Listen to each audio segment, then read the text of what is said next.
Okay, so here's another ranked game. Gold, Mongols against Delhi. Can't remember what map it was. Sure, we'll see here soon. I think it was Altai. It's the one with a lot of forests in it. Let's see. Let's reveal map. So he's over here. The north is Delhi. Dropping a house and a mill. And I think we're gonna do a little bit of a different format this game. I think we're just gonna stick to my cam and my perspective. It is a shorter match, this one, and just to get a better, I guess, point of view from what I could see in the decisions I was making. Every now and then we'll hop into all to see what's happening. I do want to check kind of the sheep layout, real quick. Okay, the west bunch. Okay. Anywho. So yeah, starting off 5 villagers on wood, trying to get up to 150 for my pasture. I have a nice start here with this kind of front wood line next to my ubu. It's pretty protected, as well as a pretty close gold. One tower will be able to protect both the ubu. I mean, the ubu is protected as is, but one tower here will be able to protect gold, and the other side is my ubu, which will help with my production. I'm scouting up to the north and noticed his scout. And I wasn't too worried about too much sheep collection. I was going to get a good pasture here with a 50% production bonus with the uvu. And yeah, all my first villagers are coming out here on the sheep, and my villager who built the uvu also goes on sheep. And after I get this 150 wood, I actually usually take the one instead of taking this the villager who builds the pasture. I usually have him back on the wood. So I did vary my build a little bit here. Up here, I've noticed part of his base, and I'm scouting what I can. I see his berry bushes, see his wood line. Drop my my bird so I could get some good vision here for a little bit. And yeah, I can see he's got a good base. I get some idle time on his wood, and it's a little bit. He kind of overdoes his idle time here. Um, a little sloppy on his part, but overall, he was a pretty good player. He did a pretty good job. At the end of the game, he did mention that I caught him a little bit off guard by playing Mongols with a cav force and not infantry tower rushes, and cut him a little bit off guard. It's, unfortunate in a little bit because everybody's kind of doing the cheesier way to win. Anywho, I'm up to 9 villagers on food. When I got my enough wood to build a gur over here, I dropped one over. And now that I've got another 100 stone, I'm sending 2 more over to build a tower. And I'm going to have them collect gold. And these 10 villagers on food is good. You know, usually when I have them build enough wood for a pasture, a gur, and a tower, I usually try to get up to 12 villagers on food. And then here's a kind of a bad thing. You can tell I've got some idle time on my villagers here. Not enough sheep bodies, unfortunate. The plus side is my Khan was coming back from his scouting, and he's bringing 5 sheep, which is gonna help a lot. And here I did change from my 2 villages building the gold to just or building the tower to 1, so I could keep collecting gold. I was starting to fall behind on my gold production in compared to my food. And yeah, I'm just kept producing villagers, and they're going straight to the wood line. Gotta get enough to get my infrastructure going. Since it is Delhi, and I did notice he kind of has this forward bushes, kind of unprotected, and this woodline unprotected. I was wanting to do kind of Mangudai raids. This map is also pretty open. It's got a lot of stealth forests, so you know this kind of forward position was going to be really to my favor. So dropping deer stones. I felt like I was a little behind on my age up time. It is pretty late. I'm at 4:40, so it's almost like a full minute later than ideal. Um, so I'm sending 8 guys on my deer stones, kind of rushing the build up. I really wanted to age up as quick as possible, especially against Delhi. Or any, even Abbasid, Chinese, the sooner you age up and you start pressuring these raids, the better. Especially if you're building your age up time around the 4.5 minute mark. I'm scouting to the south over here with my Khan collecting sheep. And I see he's kind of scouting me out. And he does actually a pretty good job of scouting me out throughout this game. As a scout. Kind of envision noting things. I drop a stable first. It's good to have a stable ready, be able to hit outside buildings for eco, for resource production in a sense. Your military units can kind of become villagers in a sense that way. And the idle villager, I don't know what he's up to. I do scout out his gold vein here. Let's switch out real quick just to see what he's got. He's got a decent wood line. He goes Tower of Victory, which everybody knows is kind of not a very good landmark. It's I mean technically it is, but it's just you really have to be. It pays dividends in Imperial and Castle Age. And it really doesn't do that much in Feudal Age. Or at least the proper build hasn't been found for it yet. That's for sure. So I'm building my forward tower here because I know it's going to be in line, and I wanted to kind of set up a base here in this forest because it was going to be pretty close. But he's pretty good. I got 24 eco. He has 24 eco, so we're tied up on eco. Let's just go back to my vision, and I am starting to produce double Mangudai. I wanted to start getting raids.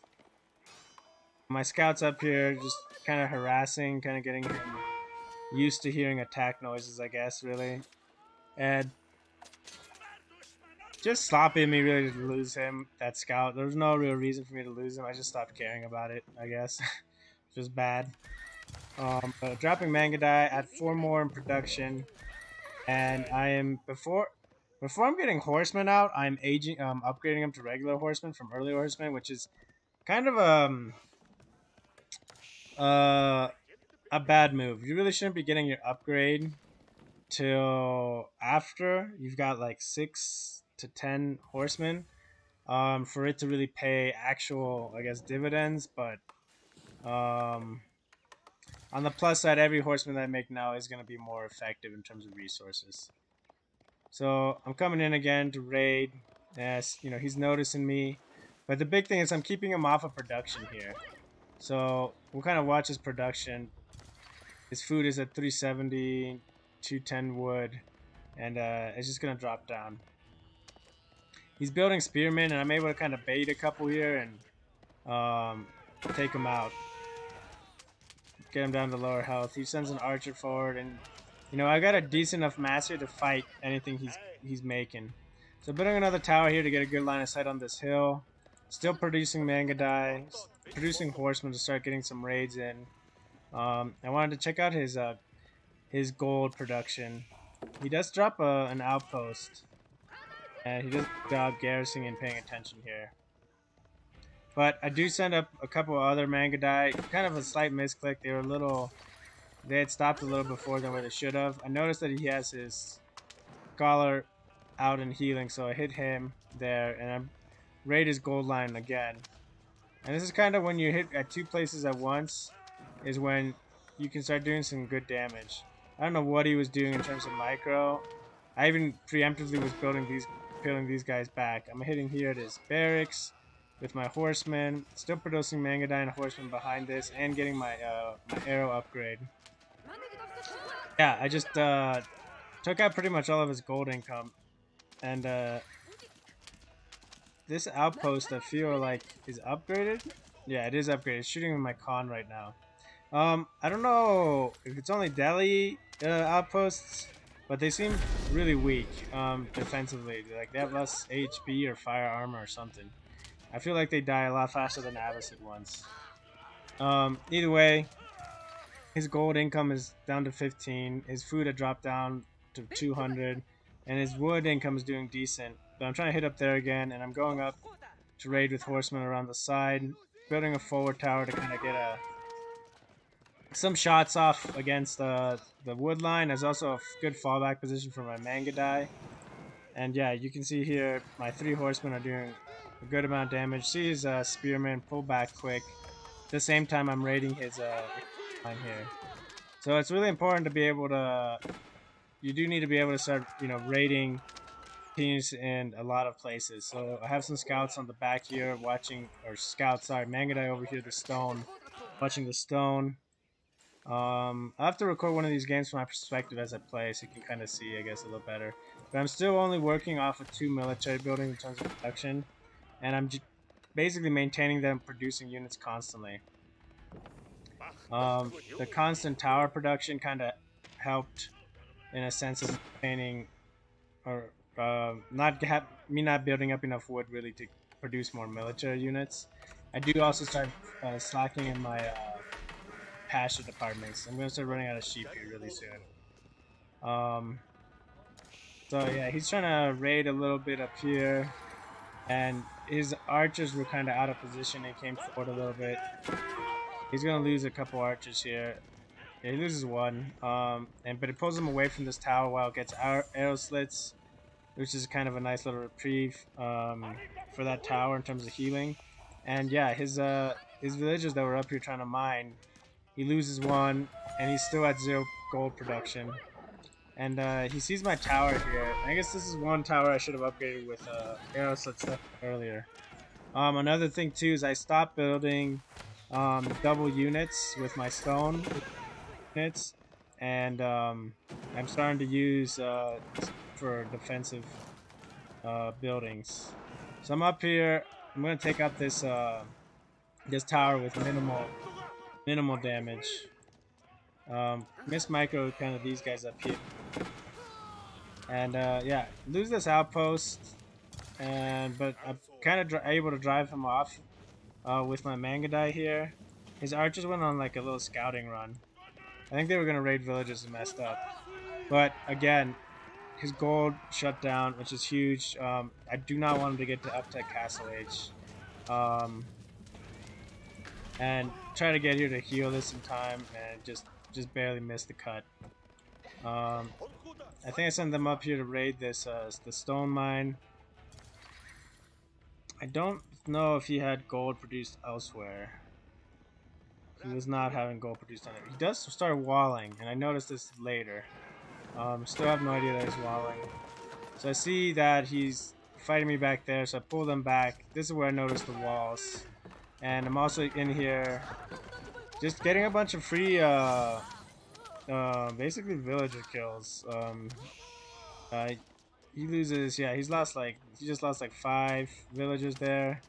And I'm doing okay damage against those archers, but I'm able to garrison in this tower. And I can just kind of avoid that extra damage. And I can come back and I can raid here. Meantime, this tower is back up. I'm still building military here. I've got a ton of food, and honestly, yeah, I finally started building more military buildings because my military production was severely lacking. And when you have a ton of food like that, and you don't have enough wood or gold, you can also start cranking out scouts. It is cheap raiding eco for Mongols, basically. Sure, you're gonna suffer some damage, but in terms of losing those that food, but if you keep rotating and you're meshing them in with Mangudai and with more than anything your horsemen, it's a cost-effective way to start getting resources from burning. Take down this tower before I'm putting it up. I'm arrow slitting it up, and I'm dropping a second tower. I did not want to lose this kind of partial flank. This first tower, I've got a good frontal position here, and the next tower, this tower's kind of basically giving me 50% of his base in terms of what he's doing. I can see like half of his front. I've got a good amount of units here. I got 5 Mangudai, 6 horsemen. There's another Mangudai there. So his units are going to kind of hit by this tower, and he's just going to pull back. He kind of knows it's a bad situation. And since he starts wrapping around here, I think I get arrow slits upgrades here. I just realized a little late. I'm also getting wheelbarrow now at the 15-minute mark. Yeah, I get my arrow slits here. And, you know, he's going to try to do some damage here to my tower, but his units are just going to get, yeah, he's going to get hit by these Mangudai. And now he's going to try to retreat, and that's a lot of Mangudai to be retreating from with that many units. 8 Mangudai, they're going to tear you up. So he's lost 3, 4, 5, 6, 7, yeah, 8 units in a very short span. I'm starting to crank out a lot of cav here. So I just take these Mangudai, and I just want to hit this wood line, and I wanted to see what state this wall was in too.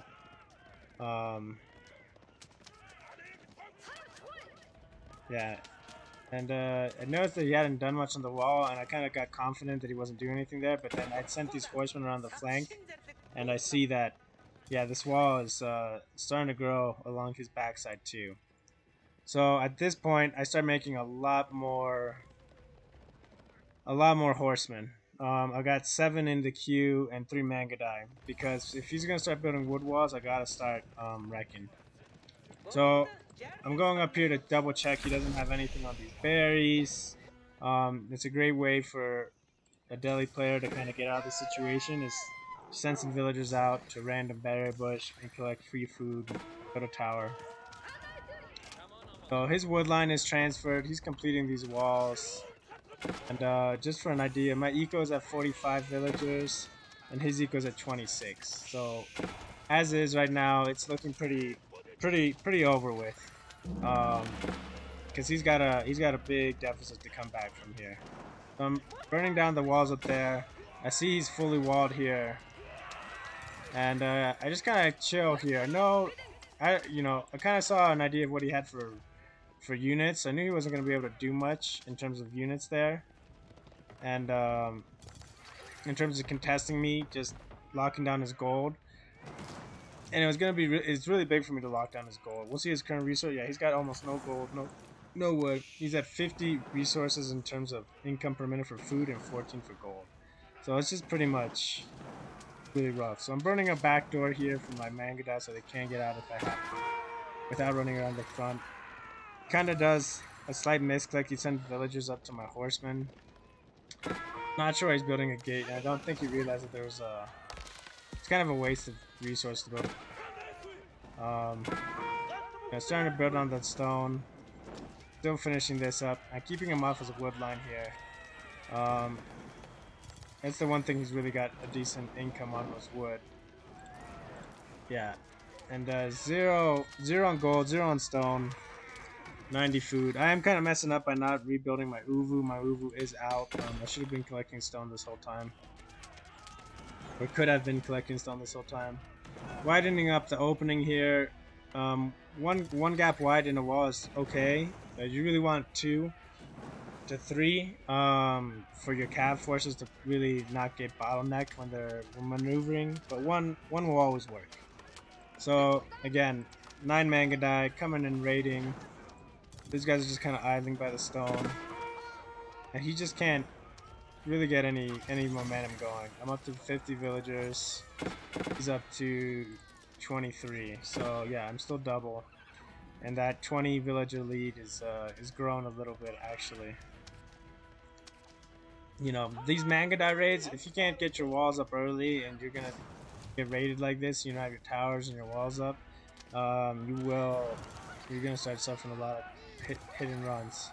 So back out here, I see sending spearmen, no reason to fight there. Back out, rotate. If I lose this tower, it's not the end of the world. It should hold long enough for me to get some good kills on his spearmen. That's really the big thing is, yeah, he backs out. The big thing is if I can make him lose spearmen, he can't really recover as well. So I see him kind of farming up here, some resources take him out. He's got a lot of item villages, where he could have been doing something with them. If you look back at my base, I'm still just working off of 4 military units. I have got more pastures. I've got 4 pastures and a good amount of gurs. Everybody's basically been going on food throughout this game. So yeah, just getting run bys. He's been, he's gonna save 4 or 5 villages at a time. But again, like he's got like 10 villages. He loses one to my tower. This is kind of a miss micro here, and that's definitely a miss micro here. I must have been microing in my base. Yeah, so I sent a bunch of these villages out to collect berry bushes. I didn't have enough pastures going. Yeah, now I'm getting up to 10 pastures now.